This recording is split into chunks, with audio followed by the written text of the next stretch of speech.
Hey guys, it's Postboxpat. Welcome back to a brand new Fortnite Battle Royale news video. In today's video, I'm going to be covering everything for you guys, including a brand new concept design of potentially how the Doomsday event is going to play out. I absolutely love this. And remember guys, if you aren't already subscribed, roughly 80% of you guys watching this video right now aren't subscribed. So do consider hitting that subscribe button. You guys are clearly coming back. Make sure you do smash that subscribe. It is free. Thank you everybody doing that. Alright, here it is guys, the concept which my friend, me and Tim are bringing to you. This is absolutely awesome, check this out. So over in creative, what we have decided to do is create this kind of orb type design that looks similar to the Doomsday device. He's managed to get it all up and running really nicely, and we're bringing this from basically a kind of mini version of the agency. Nothing like it actually is, but it's a demo version. So you can see around we have obviously the Doomsday device activation is started, opening hatches, which is going on right now.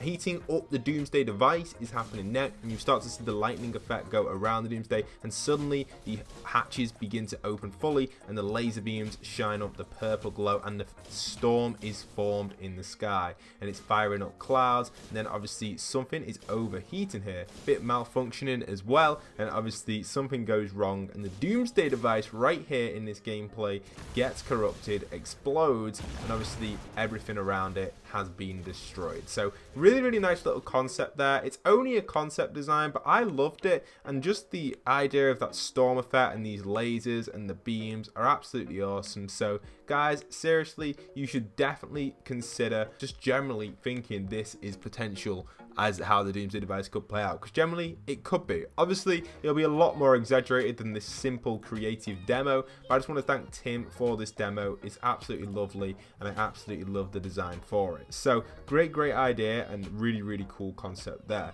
Here's another point of view of it, just of me and the creative, why that's on there. But we've actually got lots of other news to give you guys today. So guys, here is a cool design of the current Doomsday device over in Midas's room. You can see this here coming from Hypex. This is a lovely screenshot of what it looks like. The actual effect on it definitely looks slightly different to a storm. It kind of looks like some sort of radioactive pulse. So I'm definitely starting to think maybe this could be a little bit different from what we're all thinking with the storm. But more storyline and prediction videos coming later this week. Right now, we're only at the start of it, and obviously more things are going to happen over the next few days and more leaks are going to come out as well. So very exciting stuff there on that side of things. Next up for you guys, I've got this picture here of all these clouds. There's actually apparently 7 clouds in game that someone's counted. Could this be a reference to the 7? Maybe. I don't know. That's why I'm using the Paradigm skin in game, because I love this skin. Really brings back memories from the end event. I'm sure many of us love that. If you are excited for the event, don't forget to smash a like on today's video. Let's just try and hit 5k likes on today's video. Only a low goal. Let's just do it. Everyone watching it, smash the like. It takes less than a second. Thank you everybody. Alright, what else do we have as well for you guys? Well, one really interesting piece of news which I saw was this. So this was actually from the event last night. Jeff himself was hosting a actual event which was in game with Christopher Nolan, which is one of his new films, which is upcoming, where the premiere was over at the actual party mode. I didn't stream it because I didn't think it was necessary. It's kind of like a sellout stream. People that were streaming it, it was a bit of it was like a short trailer. It wasn't really worth streaming in my opinion. I don't think it would have benefited you guys that much. It was only a trailer, which is just, it's like watching a trailer, you know what I mean? It's just a trailer for a film which we didn't really know of, but we now know of it. And obviously Christopher Nolan has announced that he wants to bring one of his iconic films to the Fortnite game this summer, a full-length version of it. So what exactly are his films? Well, Christopher Nolan has produced so many top films, from The Dark Knight, from Interception, Interstellar, The Dark Knight Rises, Dunkirk, so many films he's produced. You know, one of these could be shown in game. This is some of his top films. There's lots more as well. So very exciting stuff. Christopher has done so much, or directed should I say. So very nice, and hopefully let's just hope that these films are put in game, or at least one of them. I don't know which one, but The Dark Knight Rises would be absolutely awesome, and it would make sense because we've had to collaborate with Batman in the past. Obviously, we've got Loser Fruit skin as well popping into the Fortnite news today. This is something which has been going around. Here's the leak you can see on screen of the skin. This is going to be popping into down shop very soon. It's I guess Loser Fruit is a YouTuber, I think. I'm not too sure exactly who she is personally. I don't know every single Fortnite YouTuber, but yes, nice to see that they're collaborating again with another iconic series. Maybe we could get our iconic series one day, probably not, but you never know. We never know who watches the videos. One day we might get a giant post box that you can play as in game looking a little similar to Guff. I don't know, it'd be cool, but probably wouldn't happen. If anyone does skin concepts design and would like to come up with kind of like a furry version of a post box, that would be absolutely awesome. Pretty interesting stuff right there. Next one I've got for you guys is actually regarding this theory on screen here. The attack of the agency may not be part of Chaos Agent's plan after all. And this basically breaks down a lot of details on the Renegade skin. This screenshot really breaks into the storyline a lot and counters a lot of the storyline videos we've seen out there recently from creators like Top 5 Gaming and stuff like that. So a lot of us have been talking about the siege of the agency and how Shadow are going to take over it in a group. And I love this theory here because this goes over obviously the Renegade Shadow skin. And basically, to summarize what this guy is saying and giving it a different point of view, I guess, he's saying that the Renegade Shadow leader or skin, whoever he is, has been sent in to the actual agency himself solo, either part of Chaos Agent's team or just decided to do it individually with his own leadership and take over the Ghost troops. Then he goes to break down a little bit about the definition of renegade, meaning like lone wolf. Then he goes to say how the tides are turning, obviously breaking down the description of the loading screen, which we've all been looking at recently over the past few days, which is him obviously taking over that agency. So is this a term used to describe that he is the renegade man, taking it over, taking out Ghost, etc.?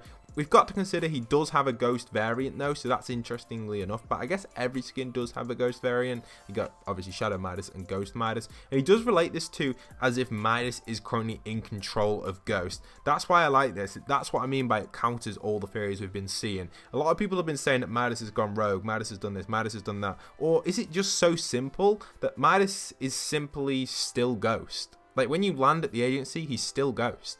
Is that the answer? And is that why the shadow files that were in the file for the that are in the game for the agency have been removed because they just haven't lost it yet? The agency is still in control by Ghost. They are absolutely dominating that area. Were they removed because they want to change the event or the storyline? Potentially. Or were they removed because they need to obviously kind of hint stuff that's going on? For example, the battle was going on there, which we don't see in game. Obviously, we can't see a battle breaking out in game. The only way of them showing us this is through loading screens or a live event. But we can assume that maybe Shadow have been trying to siege the agency for a while because they sieged the rig, they sieged the yacht, and then obviously we know that Deadpool retook that yacht for Ghost, and then the shark itself was reinforced even further because they needed a prison to capture some of the shadow troops which have been taking over the grotto and the rig. So they need this area, obviously the agency, to be still under control by Ghost for the Doomsday device to go down well. Then he describes further in his theory that the reason the Renegade has been sent in is because the Chaos Agent is too scared to go and attack, I guess, because he's worried about the Doomsday device. So rather than sending a whole army in case it fails, he sends an individual kind of assassin to go and work out the Midas' plan and disable the device. I don't know, it's an interesting theory, and you know, this season being all spy themed and all them vibes we're getting, I actually feel like this season might actually have a really different style live event. Almost like a mission type thing, like The Incredibles or something, where we watch a cutscene but we watch it in game, kind of, and we see like an army, we see like an individual, we see a lot of different stuff which we've just never seen from a live event. Like live events have always been big kind of one object things, and these one object kind of creates the whole event. But we saw with the Travis Scott event, it's possible to emulate and spawn in several different background images. For example, you know, the roller coaster in the back, etc. All that stuff was just rendered in the background. It moved as you move, so it was in the same position for everybody on their screen. That's the sort of thing they'd do for a battle scene. They would have troops fighting off in the distance just as a render, you know, a simple render, just like they did with the roller coaster with the flames. It proves that they can do it. The Travis Scott event has proved so much more for the events in Fortnite, and that's what's making me think maybe this event's just simply going to be a spy battle, but it's going to be so cool and so interesting to see what's going on, and we're going to have to follow maybe the Renegade skin. Maybe that's planned for the release after the event, maybe, because he's a big part in it. I don't know,